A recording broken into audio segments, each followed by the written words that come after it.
Livre-arbítrio e genética. Como essas duas coisas se relacionam? Será que nós temos escolha diante de uma programação genética? Ou será que nós somos vítimas de um destino pré-determinado? Esse é o 5º vídeo dessa série sobre o livre-arbítrio. Muitos questionam a existência do livre-arbítrio, mas pelo que nós podemos ver até agora, ele é uma realidade. E mesmo que a gente não queira, a gente sempre precisa fazer escolhas. Talvez a única maneira de viver sem ter que tomar decisões seja através da doença. Mas, na perspectiva da lei kármica, até mesmo a doença seria o resultado de uma escolha ou de uma ação inconsciente do passado. Já na visão da medicina tradicional, a doença normalmente é vista como um conjunto de sintomas ou efeitos sem causas bem definidas. E na falta de uma explicação sobre a origem da doença, ela acaba sempre sendo associada a questões genéticas.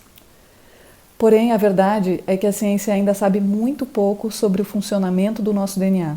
Até pouco tempo atrás, 98% do nosso DNA era considerado DNA lixo, justamente porque não se sabia a sua função. Então, com a ampliação da consciência humana e com a chegada de novas tecnologias, aos poucos os mistérios do DNA começam a ser revelados e as nossas potencialidades adormecidas também. Esse é um tema muito complexo e profundo, mas eu vou me aventurar a refletir sobre ele com vocês. A base do conhecimento sobre genética que eu vou compartilhar nesse vídeo vem das aulas que eu tive com o professor geneticista Moshe Zif, que ministrou uma das disciplinas da minha especialização em neurociência e comportamento. A partir dessa base, eu vou adicionar os meus insights. E para a gente poder fazer essa reflexão juntos, é importante a gente revisar alguns conceitos básicos. Como vocês sabem, genética é a área da ciência que estuda os mecanismos de herança biológica. Todos nós temos um genótipo e um fenótipo. O genótipo é o conjunto de genes de um indivíduo. Ele é o resultado da combinação de genes dos nossos ancestrais. Já o fenótipo é o conjunto de características morfológicas, fisiológicas e comportamentais de uma pessoa. Até pouco tempo atrás, a ciência acreditava que o fenótipo era determinado exclusivamente pelo genótipo. Mas hoje nós sabemos que não é bem assim. Na genética clássica, o genótipo era considerado a única forma de transmissão de características entre gerações. Mutações que resultavam em evoluções genéticas eram possíveis apenas através de laços sanguíneos, podendo levar longos períodos de tempo. E o resultado dessa visão foi o determinismo genético, que é a ideia de que o nosso futuro é pré-determinado pela configuração genética do nosso nascimento e não existe possibilidade de mudança. Essa e muitas outras falsas suposições da ciência nos levaram a acreditar que nós somos seres sem propósito, vítimas de um universo acidental, fragmentado e competitivo, onde nós somos células individuais separadas do todo e de nós mesmos, e, portanto, nós somos incapazes de exercer qualquer influência sobre o nosso próprio destino. Essa mentalidade, inevitavelmente, nos levou a um vitimismo e a crença de que nós somos impotentes diante da nossa própria biologia. Porém, em 1956, uma descoberta revolucionária começou a transformar essa visão de mundo distorcida. Foi publicado na revista Evolution um artigo que descrevia como a herança de uma característica genética pode ser adquirida através de mudanças ambientais, ou seja, através da nossa interação com o mundo. Essa visão deu origem à epigenética, o campo da ciência que estuda a influência dos fatores bioquímicos no funcionamento do nosso DNA, ou, em outras palavras, as modificações que ocorrem na expressão gênica a partir da nossa interação com o ambiente. E para traduzir isso numa linguagem bem simples, a gente pode dizer que as nossas experiências de vida podem modificar o nosso destino genético. A epigenética é um campo otimista da ciência, porque pela primeira vez surge o conceito de reversibilidade. Isso nos devolveu a esperança e a possibilidade de resgatar outro aspecto da potencialidade humana, que é justamente a habilidade de regular e curar o seu próprio sistema. Hoje existem inúmeras evidências de que o ambiente onde nós vivemos é mais determinante para a nossa saúde do que o nosso código genético. Estudos demonstram que fatores socioeconômicos não só afetam o nosso comportamento, como alteram as nossas propriedades físicas. As nossas experiências, principalmente os eventos que ocorrem na infância, reprogramam os nossos genes, podendo gerar predisposições a diferentes doenças. Além disso, muitas tendências genéticas só se tornam ativas a partir de experiências traumáticas. E isso é o que se chama de interação gene-ambiente. Um bom exemplo disso é o transtorno de estresse pós-traumático. A pessoa nasce com um marcador da doença, mas o risco de desenvolver o transtorno existe somente se ela sofreu abuso na infância. O abuso deixa marcas que podem ser lidas no nosso genoma e transmitidas de geração em geração. E isso significa que nós podemos carregar no nosso DNA os traumas dos nossos ancestrais e podemos ou não transmitir esses traumas para as gerações futuras. E isso vai depender das nossas escolhas e da maneira como nós lidamos com os desafios da vida. Como eu disse no vídeo anterior, nós não podemos mudar o passado, mas podemos dar um novo significado a ele. E esse novo significado pode representar um perdão, uma cura emocional. E se a gente for traduzir isso para a linguagem epigenética, a gente pode dizer que o perdão e a ressignificação dos traumas do passado corresponde a uma reprogramação dos nossos genes. E essa reprogramação acontece através de um processo químico chamado de metilação. A metilação é o mecanismo que decide quais tendências serão ativadas ou desativadas nos nossos genes. E por isso eu entendo que ela pode ser vista como uma expressão do livre-arbítrio no nível molecular. Os genes metilados têm o processo de transcrição bloqueado durante a divisão celular, o que significa que as suas informações não serão transmitidas às novas células.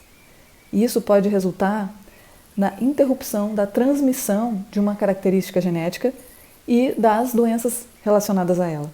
Mas o que determina a metilação? Se as reprogramações epigenéticas acontecem através das nossas experiências de vida, isso significa que a metilação está relacionada à qualidade das nossas emoções, já que elas determinam a qualidade bioquímica das nossas experiências. No terceiro vídeo dessa série, eu falei sobre como as nossas marcas emocionais influenciam as nossas escolhas, e isso também pode ser observado na expressão dos nossos genes. Isso significa que nós podemos reprogramar os nossos genes e até mesmo curar doenças através da modulação das nossas emoções. Mas como nós podemos modular as nossas emoções se elas surgem como respostas automáticas ou impulsos inconscientes que parecem estar fora do nosso controle e além da nossa vontade consciente? No terceiro e no quarto vídeo dessa série eu também falei sobre isso. Nós vimos que as nossas memórias inconscientes, apesar de estarem esquecidas, permanecem vivas, atuando de forma subliminar no nosso sistema. Elas são o que eu chamo de vontade inconsciente. E o que mantém essas memórias vivas são as nossas emoções, as emoções associadas a essas memórias. E para a gente poder realizar aquilo que é a nossa vontade consciente, a gente precisa conhecer essa vontade inconsciente. Porque, como disse Jung, até que você torne o inconsciente consciente, ele direcionará a sua vida e você o chamará de destino. Enquanto a gente não se conhece o suficiente, a gente tende a ser dominado pelas vontades inconscientes, que são o resultado de impulsos emocionais provenientes de memórias do passado que nós escolhemos negar e reprimir. Mas na medida em que a gente aprofunda no trabalho de autoconhecimento, a gente vai resgatando a nossa vontade consciente e isso permite fazer novas escolhas. E novas escolhas levam a novas atitudes. Novas atitudes levam a novas experiências. Novas experiências levam a novas emoções e pensamentos.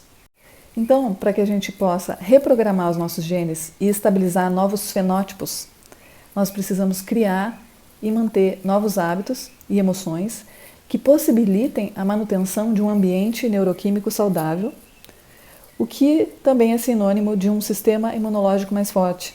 Essa é uma visão muito diferente da visão oferecida por Darwin na teoria da evolução das espécies. Porque se as nossas experiências de vida podem selecionar e estabilizar fenótipos, essa é uma forma muito mais eficiente e rápida de evolução do que a seleção natural. É claro que a seleção natural também acontece, mas ela é um processo extremamente lento e ineficiente.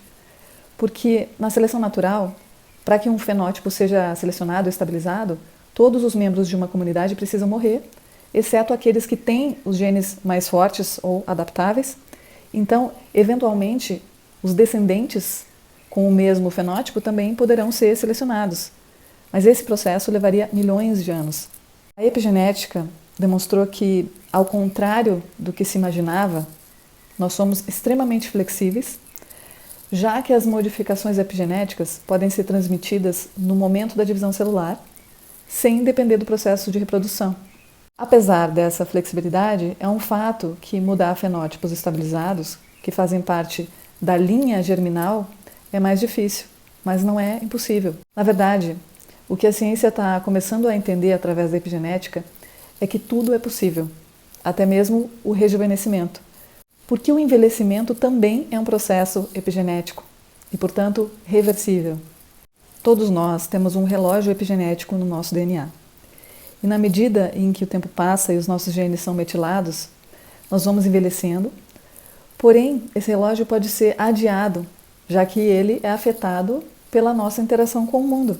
Mas o que é mais impressionante e difícil de acreditar é que, através da análise do padrão de metilação do nosso relógio epigenético, nós podemos prever quanto tempo nós estamos programados para viver. E compreendendo como funciona esse sistema, nós podemos escolher aumentar esse tempo. Como? Reprogramando o nosso relógio epigenético através de mudanças no nosso estilo de vida. Hoje nós sabemos muito bem que o estresse é um dos aceleradores do processo de envelhecimento. Então, além de bons hábitos alimentares, de exercícios físicos, uma vida sem estresse é fundamental nesse processo. Mas como nós podemos ter uma vida sem estresse vivendo num mundo extremamente estressante? Nós não temos como controlar o mundo ao nosso redor, mas nós podemos controlar o nosso mundo interno. Por isso, o único jeito de garantir uma vida com menos estresse é através do autoconhecimento e do desenvolvimento da inteligência emocional. Então, eu encerro aqui esse vídeo, concluindo que a genética representa sim um fator limitante do livre-arbítrio. Porém, como nós vimos, através do resgate da nossa vontade consciente, nós podemos minimizar esses limites e modificar o nosso destino genético. Eu sei que esse pode ter sido um conteúdo denso, mas eu espero que você tenha gostado e que tenha sido útil para você. E se você tiver alguma dúvida ou quiser compartilhar sua opinião, o seu comentário é muito bem-vindo. No próximo vídeo, que vai ser o último dessa série, eu pretendo falar sobre a relação entre o livre-arbítrio e as profecias. Nos vemos em breve. Até já!